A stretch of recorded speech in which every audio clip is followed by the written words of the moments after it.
welcome to Let's Play Resident Evil 3 Nemesis for the PC Part 3. When we last left off, we had just finally reached the cable car, and I've gotten the one tool that enables us access to areas of the game that we weren't able to access before. That being with the wrench, we're now able to enter the gas station that we tried to enter before, but the crank broke.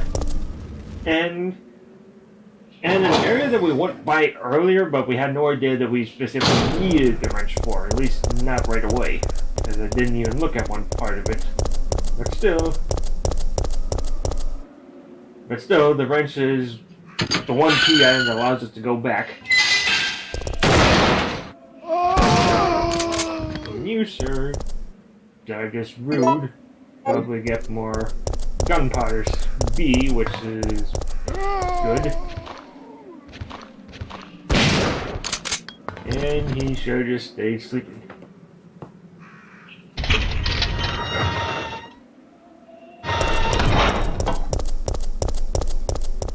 Yeah, at this point, managing the inventory is a little bit tricky because of all the stuff that you have to, all the stuff that you can pick up. But it becomes a little bit easier with easy mode already, having the required space. But it really would be exceptionally difficult to be doing what I've been doing on hard mode, which I don't claim to be an expert of, but otherwise I still enjoy playing the game even if it is on easy.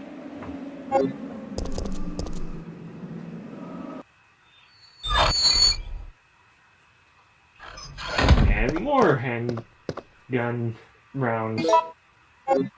Well, handgun powder. That gives us a lot to work with.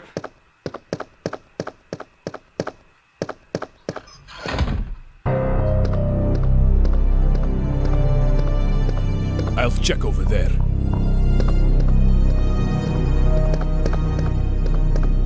Yeah, it isn't Mr. Sunshine himself. But yeah, looking at observation, we can see that this place is like really soaked with oil for whatever. Well, obviously the car got. Somebody probably broke the car when things went down. And this puzzle is fairly simple to solve. If you know what the pattern is, we just did the same thing again. Sometimes the patterns require you to do a lot of finagling for this one, but then others not so much.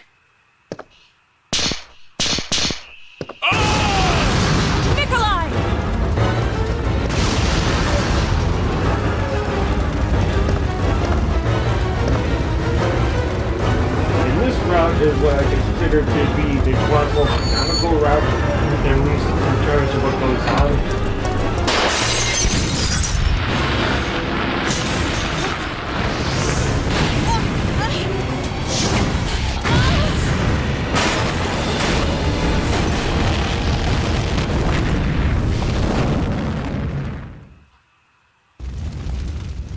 Because technically speaking, you can have Carlos with you, but there isn't a custom FMV that has Carlos in the FMV alongside Jill, so just an observation to make in that regard.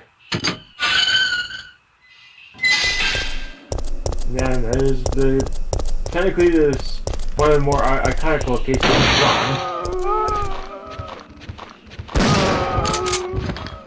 in and technically speaking, you can do the order in which you need to get the parts however you want, like you get that oil, the machine oil there, and then you can get the fuse and then the rest of the oil required. You can do that in whatever order you want to do, but it makes more sense to at least to go do the gas station first and then gradually work your way backwards from there. No! And Carlos ends up letting loose a little bit of a mini horde of zombies. And that went pretty quickly in regards to taking out multiple zombies in one shot. It's always satisfying when you can get multiple. If you manage to somehow get a 3 headshot, then that's really impressive and amazing. But don't count on being able to pull that off all the time. Yeah. There.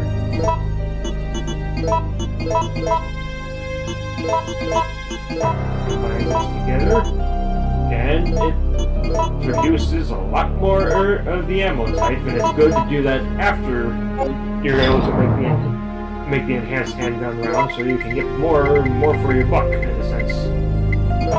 Yeah, 175 is crazy for...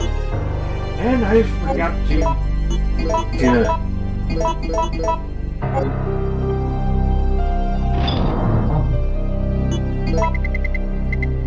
Inventory management is always a little bit persnickety, and sometimes if you're not paying attention, you end up forgetting stuff in your inventory, or leaving it in the item box. So yeah, in order to start doing this properly, let's head back this way.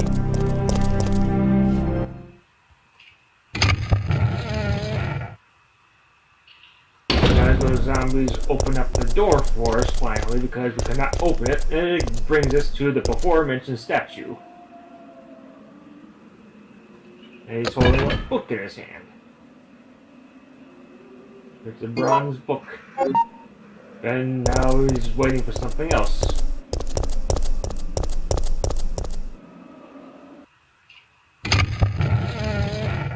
It's a unique and unusual experience puzzle, but it's one of the ways you kind of... It's delayed because of the fact that otherwise you would be able to get a lot of this stuff right away, and it would make the game go by a lot faster and kind of sequence break things. So I have to have it set up where things are only triggered after you get specific items and such.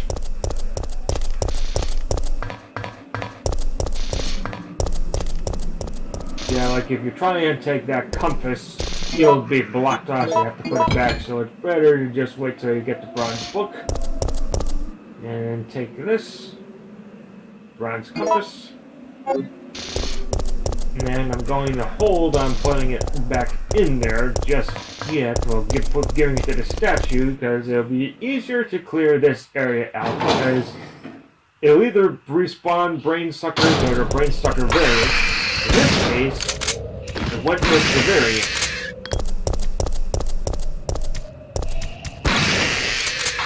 And surprisingly managed to one-shot him, but yeah. I go for taking care of those guys right away so I can then bring in the handgun with its new rounds afterwards. And make sure that I have the required space for it, because otherwise if I go in a little bit too early, I won't have the space necessary. Those guys aren't nice to deal with rounds with weapons that don't make them flinch. And of course, come on.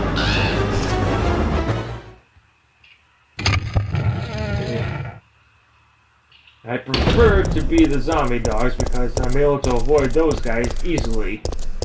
But at least once you get through, it's more or less fine. Now give it a compass here, and we get a battery, which is required to power lift that we haven't actually looked at yet, but we've been in the area where it is. And the crows and zombie dogs react the same way. They react to you running, but if you walk by and give them their space, they won't bother you.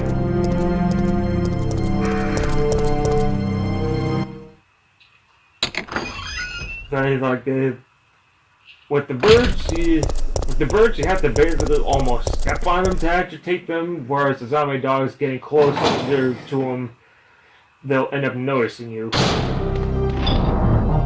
Which you might see if I do the second run of this with an alternate costume later, but that won't be commentated, but hopefully you'll see that that time around, but then that depends on what the RNG does.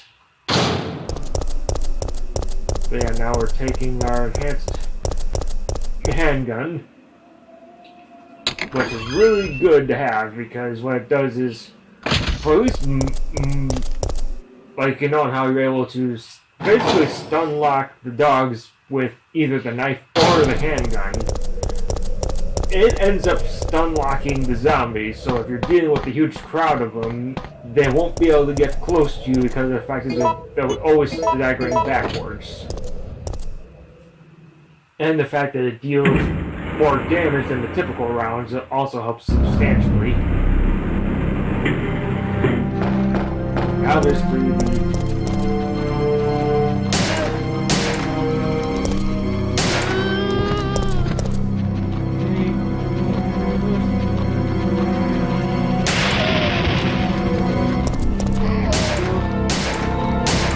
Yeah, as you can see, they're stumbling backwards with each and every shot. That takes care of them. Yeah, that would take a lot more handgun bullets than if it was the regular rounds instead of the higher powered rounds.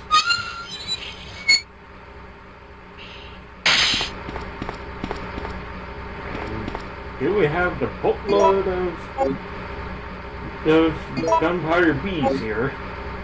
Sometimes they're put elsewhere, but being here is pretty good, as it means I think the next one should actually give us the required enhancement.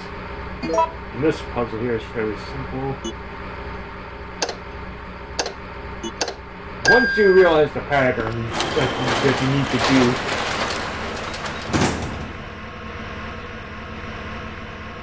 because otherwise you'll be hearing the annoying failure sound. It's like the most aggravating ringing sound you can pick for failure.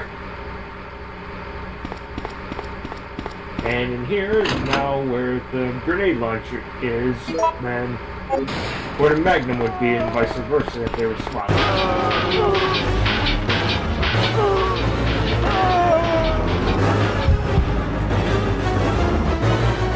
And this is the more substantial decision that you can make, because technically if you don't pick the electrify one, you'll have to electron deck in here in order to get the other item. And so might as well fry the suckers so you don't have to expend any ammo.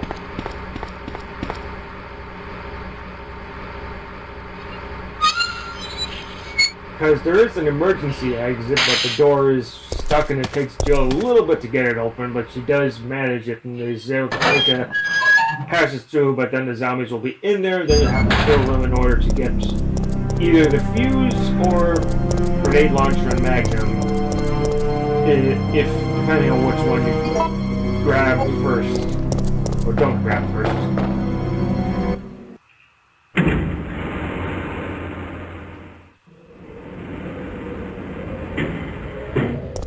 But we're pretty well set.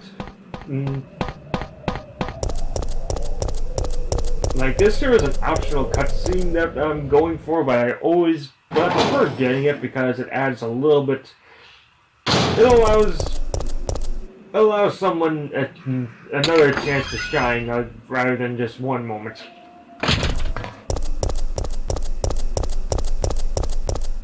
Now I'll take care of the inventory on the way back.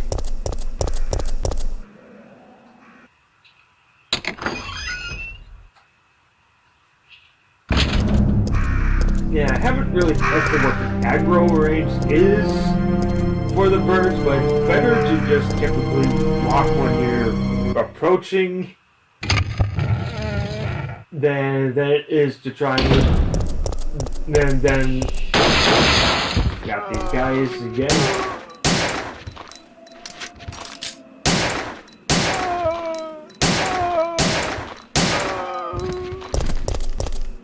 Almost got my train of thought there. Yeah, it's better to just, when you know that there's birds ahead, it's better to walk towards them And it's better to then run away from them when you're a good distance away and stay close to a door.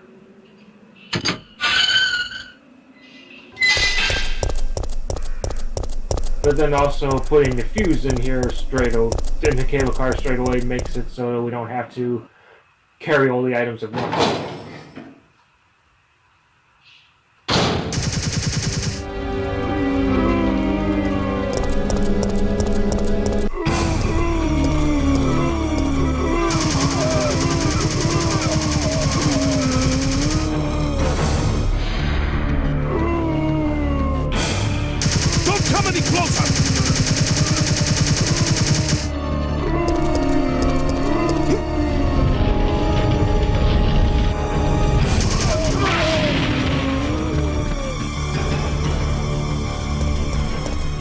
Mikhail, do you have some kind of death wish?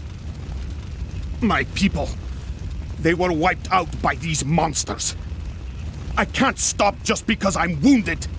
But can't you see those monsters are also the victims of Umbrella? Are you accusing me of taking it out on them? You don't seem to understand something. We're not really involved with the company. There's no reason for any of us to take responsibility for this mess. I know that.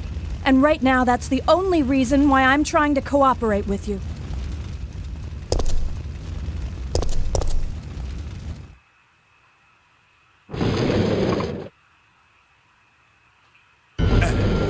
Sorry. I feel so useless. Don't. You fought hard and have the wounds to prove it. But I'm still alive. My men aren't. Don't think about that now. Just rest.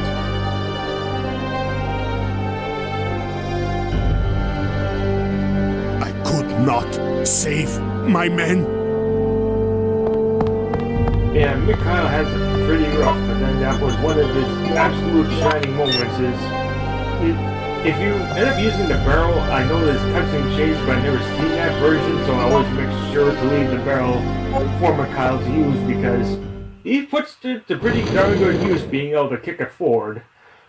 And oh yeah, I forgot to mention, in this corner here, you can only see it in the cutscene, but that corpse right there has a double.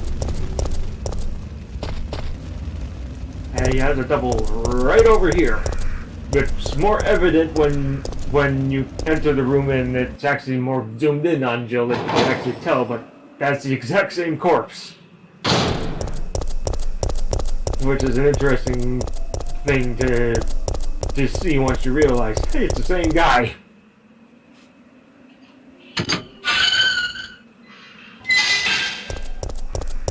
But yeah, now we're on our way to head towards the last objective in this area, in this part of the game, because at this point we're pretty much just gaining access to particular areas that were always sectioned off to us, which is where I have to mention that the game is a little bit more of a linear path forward that has offshoots that are sealed off to you, rather than starting out in, like, say, in the mansion in Resident Evil 1, where you technically have a semi-wide area that you're branching outwards from and getting access to different rooms and areas of the mansion on both the ground floor and second floor, and eventually even the basement. And I just realized I forgot to do the inventory thing, and I better do that now rather than later.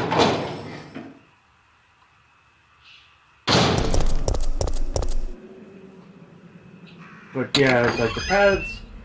Then Resident Evil 2 is roughly the same way because the paths there are somewhat not quite as linear, but they still stretch outward after you get into the police station. So yeah, I have to pop this. Yeah, I like to try to stack this stuff properly with this.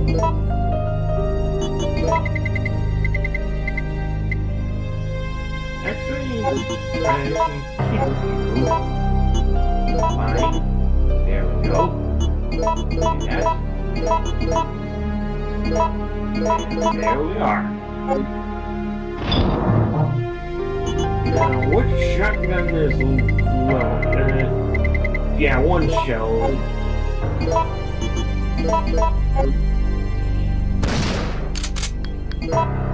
Load it up. Yeah, getting these guns ready to go before we get to the clock tower that was mentioned earlier is a pretty good idea.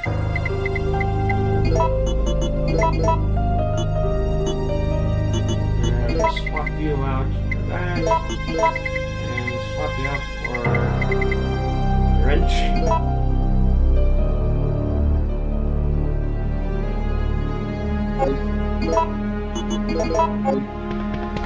Yeah, I'm reserving the enhanced shotgun for later. So there is a mild benefit to playing on easy mode because you can keep two shotguns in action. One that's using regular rounds and the other one specifically for the enhanced ammo. Sadly, I don't get a second handgun that would sort of help with that, but yeah.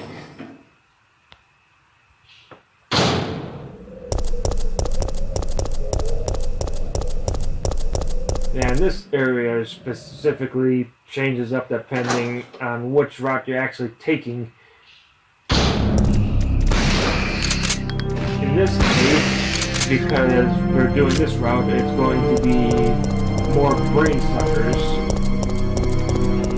Whereas if we're doing the other route, it would in fact just be regular zombies, which we could just use the enhanced handgun bullets on.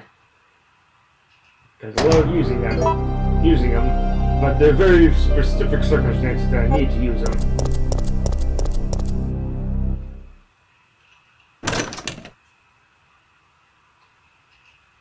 Now, coming up, there's technically a spot.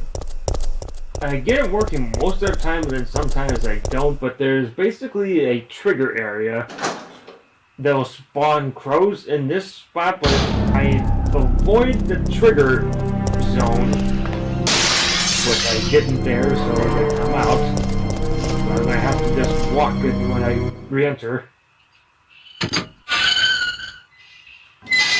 So yeah, this spot here is actually where we use the wrench because this is an item that would have solved a puzzle not far from here. But it's only now that we're able to solve it. And so the wrench is serve its purpose. So now I really gotta... If I do this right, I have to be quick.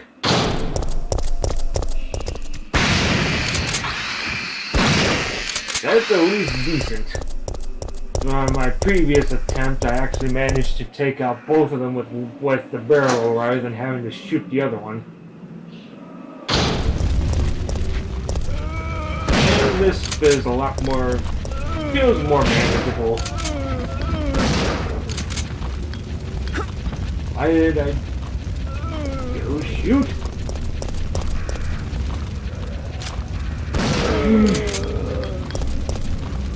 I don't miss the shots, that's the important thing. Well, the fact that I didn't get bitten is at least the upside that I screw up. Now, while I typically prefer using the shotgun on the brain suckers for at least a bit, here is where I say I'm done dealing with them.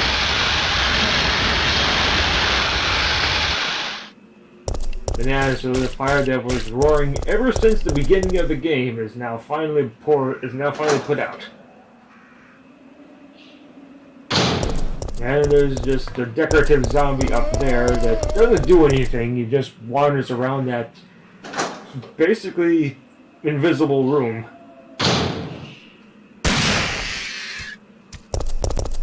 And it's one of the stronger ones too. So let's take this crank. Actually, equip this back. No, never mind. Never mind. I'll keep this because it'll still be serviceable.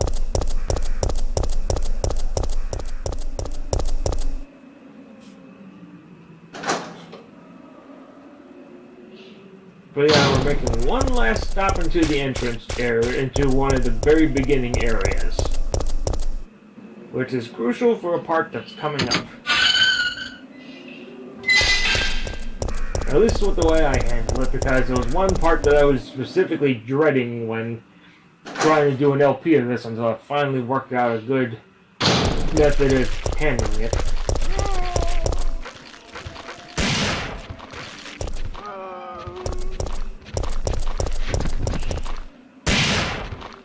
Magnum pulling its weight. So yeah, so this was a show that we probably would have used earlier. We're going to get the specific optional crank for it, which I did not do in my PS1 run because it did not need to come back here to get these grenade rounds, but they will serve a purpose here. Now, while I'm over here, I can correct the thing that I forgot to pick up here. Hopefully the place isn't absolutely overrun. Clock tower postcard. Picture postcard of a clock tower. The following explanation is printed on the backside. A landmark spot. St. Michael Clock Tower. Yeet.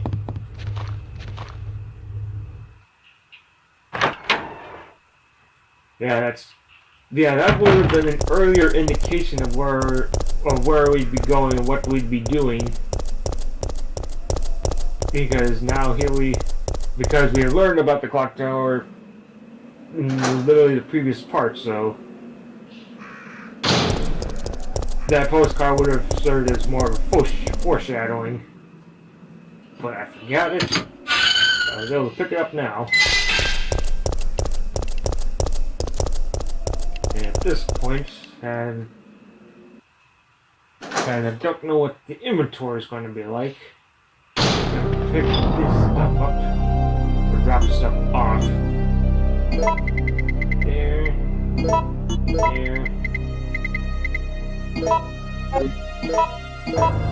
Shotgun.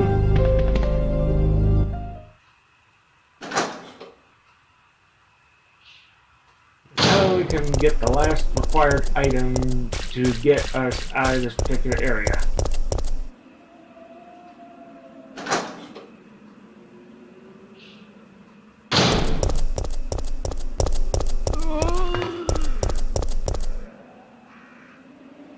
And a bit of a back and forth that I had to do there, but it's not too bad.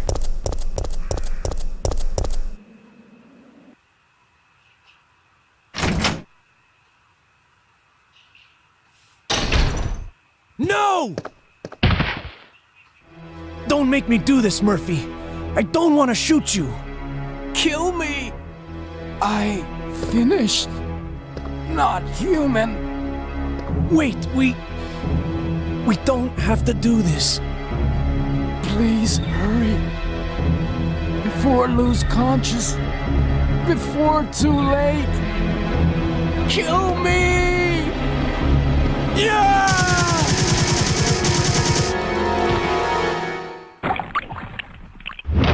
Murphy. Why? No.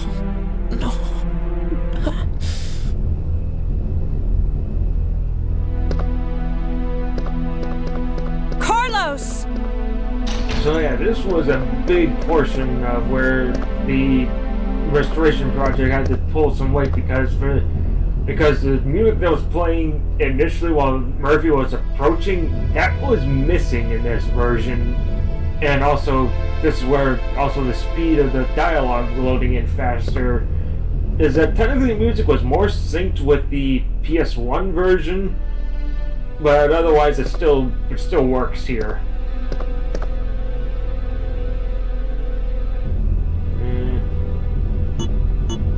Yeah, I'll leave that here. I'm looking for business facts. There it is. Order sheet. The liquid medicine named VTJ98 is suitable to cultivate the NET type virus. Therefore, we need to order additional quantities of it. UE6 Laboratory. Yeah, that's a missable bit of information because it's not obvious. Manager's report. Before you begin your new position, please allow me to give you some advice. Some of the medicine in the storage room are unstable and their quality will deteriorate under changing temperatures or humidity. Therefore, you must remember to keep the temperature the same in the storage room at all times. You should personally check it every day. While the computer checks around the clock, the machine is not perfect. Try to remember that a machine is no more than a tool to be used by people. You must check all personnel coming and going to the storage room. Any dangerous drugs are stored there. If any of them are missing, you have a serious problem on your hands. The door to the storage room is always locked, but when you let personnel into it, you need to have them hand in their documents. Above all else, remember that if you find anything suspicious, contact your boss immediately. If you get the password to lock the door, try to remember that it is a word that everybody is familiar with. Don't forget that once a new product is shipped, the password will be updated again. You can always enter the password from the terminal of the PC for administration. Yeah, this tool here is fairly simple because the solution is literally right here.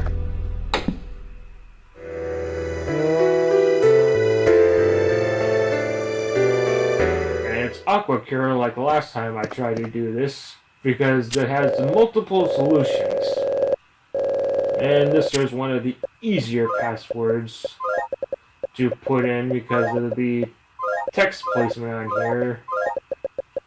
It is fairly simple to navigate.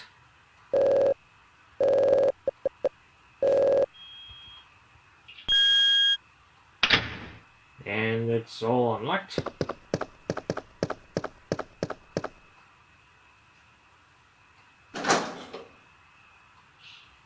Man, you can't check Murphy's corpse for anything or get any items off of it. And because we picked up most of the gun type powders from the different areas, are now none in here. Get ourselves the oil additive. And this is where I'll be leaving it for right now, so see you in the next part.